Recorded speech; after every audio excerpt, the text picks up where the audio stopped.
So I have here with me Melissa, right, Yes, from University College of the North. So thank you for joining us, Melissa. thank you And I for have a inviting us. good. And I have a few questions for you. The first one is, we had a recent survey in 2019 for the Manitoba First Nations report, and it indicated about half of our on-reserve students at high school level want to attend a post-secondary institution. But then I was told from my supervisor that the reality is only about 10% of students actually do go to a post-secondary institution. So I was just wondering, from your perspective, Melissa, what you do at UCN College of the North to help bridge that gap. At UCN, we acknowledge that gap for our First Nation students, and we offer mature student programming and upgrading in their home communities with a UCN post-secondary access center or at our main campuses.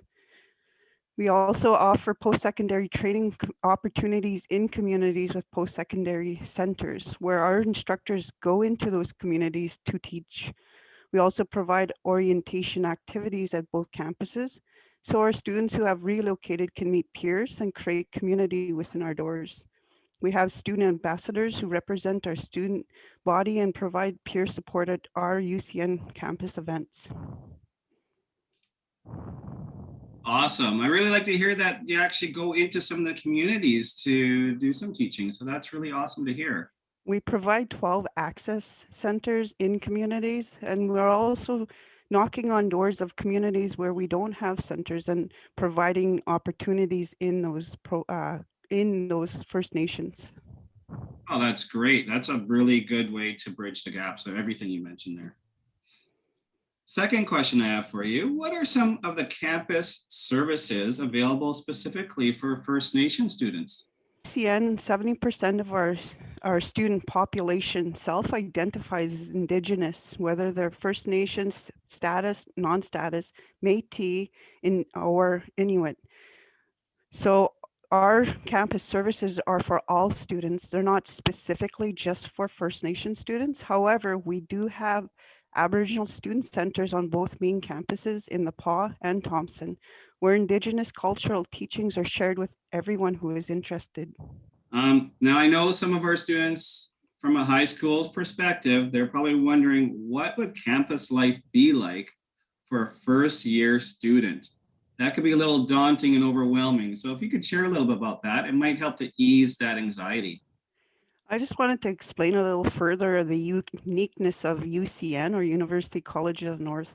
We offer college and trade certificate programs that are 10-month programs, as well as college diploma programs that are 2 years long, and university degrees, which are 3 or 4 years in length.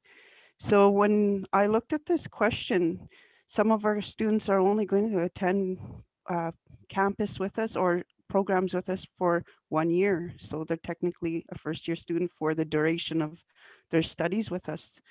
Our students are independent and responsible for their planning and organization of school and personal life.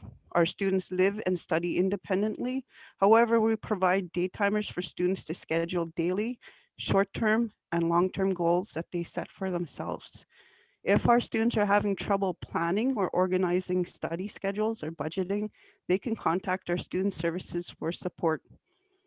They can also meet with our academic advisors to register for courses, but they can also register independently. UCN orientation provides workshops on budgeting, finances, student awards, and other student services. Our team of student advisors, counselors, and instructors work closely with students to ensure that they are on the right track. So if our students find that they're in academic or disciplinary intervention, our faculty work with them closely in an early intervention process. Well, that's awesome.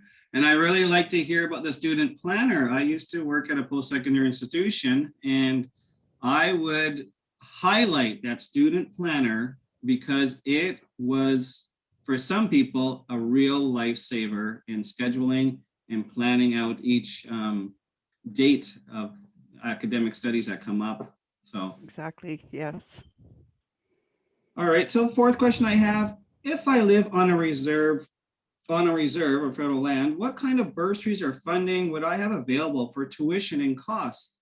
Once a Uh, student has received an acceptance letter, they can contact their local post-secondary education office to find funding for post-secondary education. They have their own deadlines and application requirements. So I can't speak specifically for funding on reserve, but at University College of the North, our financial aid and awards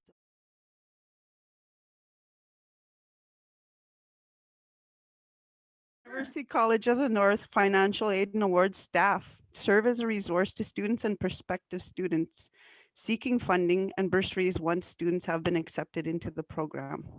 and you know what? That's a great segue about being accepted into the program in admissions. What kind of, I'm just thinking, if I was a high school student, what kind of marks would I need to meet your admissions requirement at UCN? We have every program at UCN has different admission requirements. Like I have mentioned before, we have the College of Trades, Faculty of Health, Faculty of Education, as well as the Faculty of Arts, Business, and Science. They all have different admission requirements. People can check out our UCN admission requirements in our online versions of view books or academic calendars. But if students prefer a physical copy, they can contact the student recruitment team to have a copy mailed out to them at our expense. Students can also check their local high school guidance counselors for copies of our UCN view books or our academic calendars. So I'm going to move on to the next question that I have here. You know, our communities they're all different and unique. And so a lot of the practices are different and unique for individuals that live in this communities.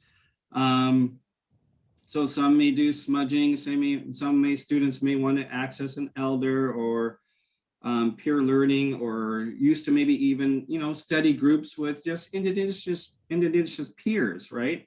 And Yes. so are there any accommodations specifically for Indigenous students while living on campus at UCN or attending your school? We have Aboriginal student centers at both the Paw and Thompson. In our Aboriginal student centers, we have smudging available. We also have UCN elders on campus who provide counseling. They share their cultural teachings and meet with individuals or groups. We also provide opportunities to our students, staff, and faculty to participate in our sweat lodges, our pipe ceremonies, feasts, graduation powwows. And it is inclusive to all students. So we have students from the international student body who will come into our Aboriginal student centers and share their cultural teaching with our student body as well. And you know what? That will help make students, I feel that attend a lot of the on-reserve schools just feel more comfortable, more at home. And I really encourage, if you end up attending the University College of the North, to access these services. They are a benefit. Yes, they are. So I'm going to move on to the next question.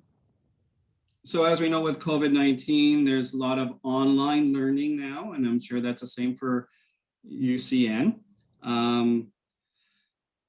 Will there still be online learning and distance education? So say if I'm a high school student on a reserve and I want to stay on my reserve, would I still be able to get a college diploma or university degree at your institution? We believe we have adapted our model of hybrid learning during COVID-19 pandemic. We expect to be moving forward with these changes, and they'll be part of our future delivery. To what extent, we really can't be sure. Our students in the College of Trades, Faculty of Health, and Faculty of Education have had to relocate to the PAW and Thompson to complete face-to-face delivery of their programs. All theory was delivered online. However, the technical hands-on component of some programs required the return of students in face-to-face studying on campus. However, our physical distancing in classrooms, wearing masks on campus, and providing hand sanitization stations on campus according to the provincial guidelines have been followed. I definitely like to hear that safety is your utmost priority for that. Because again, we don't know how long this pandemic is going to last. And moving forward, safety needs to be a priority. So I'm glad you guys are all taking that safety precaution and having distance ed courses. But again, there's some things that just need to be on Hands-on. campus for that Yes. hands-on learning, right? Which makes sense. Yes. Moving on to the next question. Are there tutoring services available? And are they included in my tuition if I was to attend your school? So we have tutoring services available before COVID, during COVID, and we assume after COVID. We have provided face-to-face opportunities before, but now they have moved online. Our tutoring services are free for all students and are paid by our student association fees that are included in our tuition. Well, I'm sure all students will like to hear that that's included in the tuition. It's not something extra cost. Yes. Moving on to the next question. If I live on a reserve, how can I best explore my career or course options for your institution? We are online. They can come to ucn.ca on our website and look through our program guides. All program and course options are available online. We can also set up appointments with the student recruitment team where we can work one-on-one or in virtual groups with students. Also, I'd like to add that view books and academic calendars can be mailed out to interested people at UCN cost. And I know this was something that we're talking about even before we started this video recording, is that sometimes for some communities, especially if it's a flying community or it's a little bit more remote, that internet access is not always available or an option to go on that website. So I really like to hear that you're actually mailing that information package out as well. Yes. Now the next, go ahead. Sorry. We also do phone calls where we will phone interested people to be able to talk to them on the phone personally so that they have that connection with the recruiter as well. And then again, if I was a student, that'd be my preferred method. I like to talk to people just like we're doing now. Yes. So there's only 2 more questions left. And they're pretty specific questions because a lot of post-secondary institutions offer different courses. And so these are more specifically related to the course selection and options that you have at UCN. 28% of First Nation students surveyed in Manitoba in our MFNERC June 2019 report said that they wanted a career in either medical science and technology.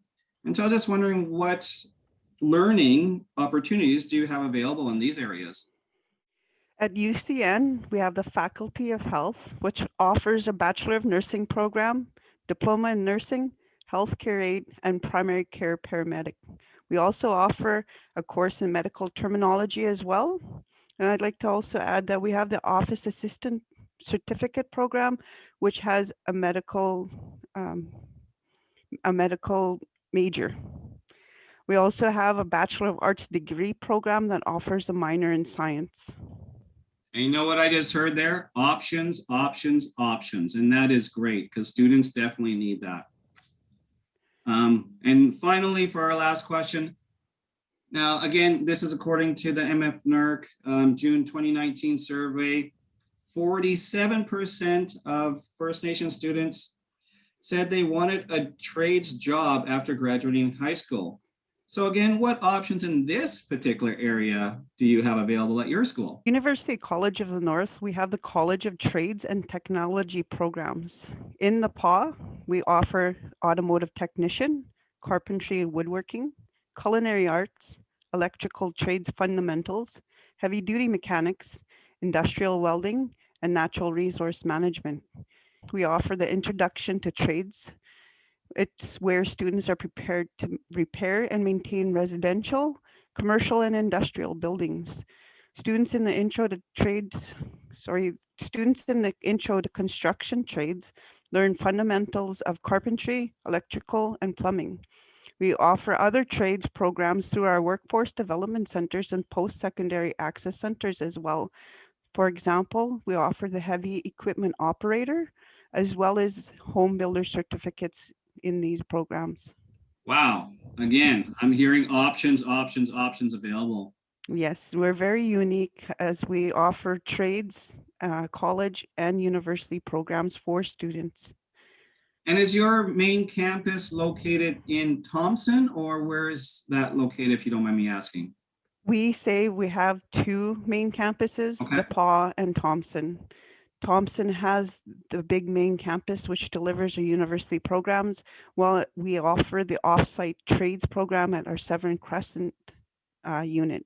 In the PAW, we're in one standalone building where all university, college, and trades programs are delivered. So it's quite different.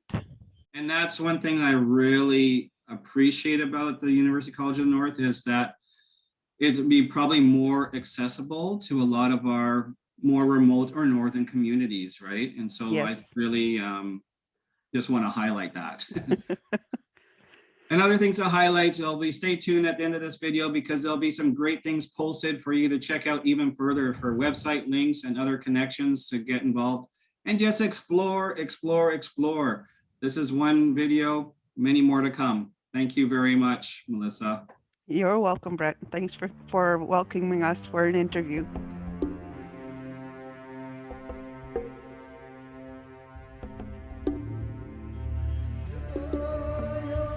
Le Hosan Shema.